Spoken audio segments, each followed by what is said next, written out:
In recent times, we've experienced hurricanes becoming more frequent and intense. Areas once considered 100-year flood zones are now being severely impacted, with hurricanes making landfalls at really short intervals. Hurricane Milton struck just barely 2 weeks after Hurricane Helene. So this begs the question, why are hurricanes now more frequent and intense? Let's find out.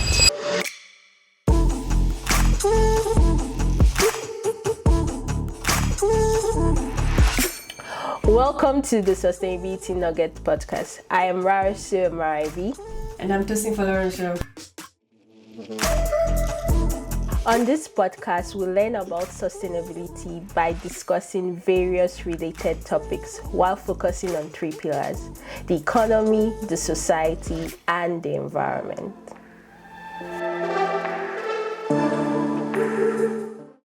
I lived in Tampa from 2018 down to mid-2024 when I moved to Denver, Colorado. And during that 6 years of me living in Tampa, we really did not experience any severe hurricane. Of course, it was always hurricane season, but whenever it'll come to Tampa, it never really passed through, it just went around. We didn't really feel the impact. Okay, downtown may get flooded or the beach areas, but we didn't feel the impact in town, and like our power was stable. If at all it goes out just for some hours and it's back. But fast forward to September, October 2024, and the story is different. Tampa was considered a safe haven. Like there's even a local legend that said that there was an ancient spirit that protected Tampa against hurricane, that there was a dome that protected Tampa against hurricane. I usually joked about it because we always get jumped.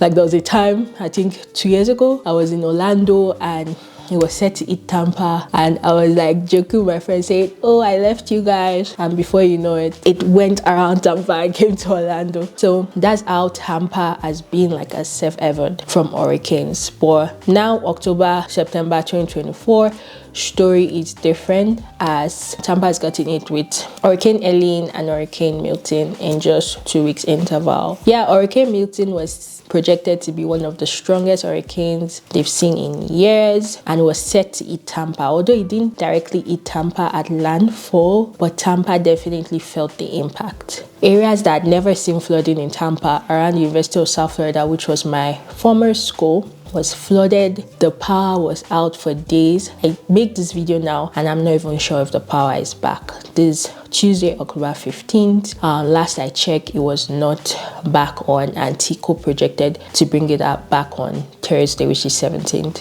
Strange, it never happened. So this just shows even like the layman like me and you that there's something up. Something is different. Let's go to North Carolina. In western North Carolina, that's even more surprising. The impact from Hurricane Helene, which led to flooding of this area, caught the residents off guard, as this area was not known to be flood prone. So why are these hurricanes coming more frequently and impacting areas they normally do not impact? With them impacting areas that they do not impact, they even cause more damage because these people are not prepared. So it leads to loss of lives, loss of properties, increasing financial burdens as they try to rebuild, and insurance premiums are likely to skyrocket as risk assessment is updated based on the new patterns. So why? In order for us to know why these hurricanes are more frequent and more intense, we need to understand how hurricanes are formed in the first place. So how are hurricanes formed? During the peak of summer, which is around July, the earth is positioned or tilted in a way where it receives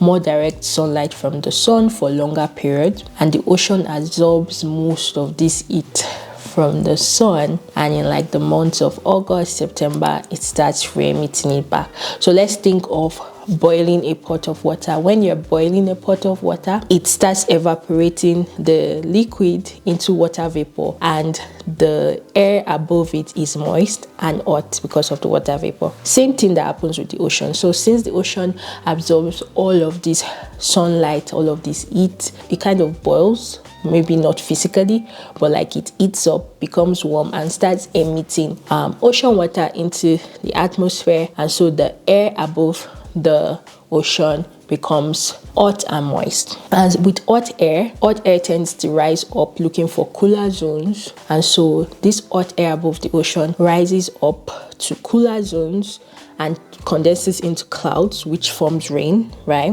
But like this upward movement of this hot moist air creates a low pressure system in this surface of the water that acts like a vacuum, pulling cooler air from the atmosphere, so from the north and south. And so when it pulls the cooler air, it heats up again and rises, and so the cycle continues. The hotter it is, the hotter the water is, the more water vapor it's taking up and more hot moist air, and it's like rising. So this cycle continues, and so if it's hotter, this cycle becomes faster. And you know, when it's pulling air, there's like wind, and so wind starts cycling over the water, creating clouds that forms rain. And so that's how a hurricane forms, right? And so based on the speed of that wind, it's categorized either as a tropical storm or a hurricane. So when it's faster, it's a hurricane, and that's when you see like the different categories, right? And so as it's moving with all the clouds, rain is falling and it's moving towards the land, right?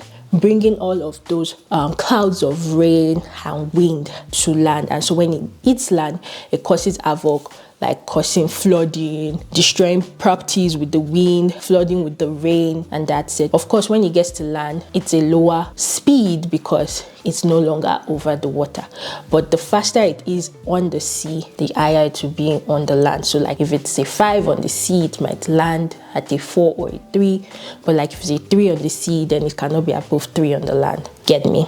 If you don't understand this explanation, I'll leave links to videos from Neil deGrasse Tyson. He explains it wonderfully, and that's where I even learned it from. So yeah, why is it now more intense now? Because the oceans are warmer. A graph from NASA shows how like the ocean temperature has been rapidly rising since like the 1950s or 1960s. I'll place it over here, and this is directly related to global warming, which is the increase of temperature, average temperature of the earth due to the greenhouse effect. So this increase in average ocean temperature is directly related to global warming, which is the increase in the average temperature of the earth due to emissions of greenhouse gases, majorly anthropogenic, that leads to this greenhouse effect, letting the greenhouse gases trap it in the atmosphere and increasing the temperature. So the ocean, yes, it absorbs heat from the sun during like this big summer month, but it also absorbs the trapped heat in the atmosphere, making the ocean even hotter. So basically, as we continue to release more greenhouse gases based on all of our activities, energy, industrial activities, we make the earth warmer, therefore making the oceans hotter. And so we are prone to see more drastic weather events like Hurricane Milton, Hurricane Ellen. So how can we change this? Fight against climate change. All of the things that fight against climate change: support the policies, get informed, stop being a climate denier, like understand the science behind this. But yes, as we work together to fight against climate change, this cannot be automatically reverted because it took years to bring us up to this point, right? So what else can we do? We need to adapt. So support climate change adaptation. And how does this look like? It means places that thought they were not flood zone, places that thought they were not prone to hurricane, should actually start preparing for hurricanes, for other weather events, build stronger houses, build proper infrastructures around the city, create better evacuation plan. For example, in Tampa, at the point where they were telling people to evacuate, it was even for some people better to just stay put because the roads were blocked, like there was traffic on the bridge with the water under them. So I believe that better evacuation plans should be created in cities that were not even prone to hurricane or weather events in the past, because we're going to be seeing more. Also, I believe that more research should be pushed into like predicting weather events like this hurricane, so that it can be predicted on time and near accuracy to make people prepare better. So as we face this new reality of more intense hurricanes, more intense weather events around the world, we need to take action both individually and collectively. So can you tell me what your thoughts about these issues are? How can we best prepare for these intense weather conditions? Do you even believe that climate change and global warming is actually the cause of these more intense hurricanes? Let me know what you think. This is a learning environment. Be respectful and just tell me your thoughts and how we can move forward. Until next time, continue to live consciously, and I'll see you in my next episode.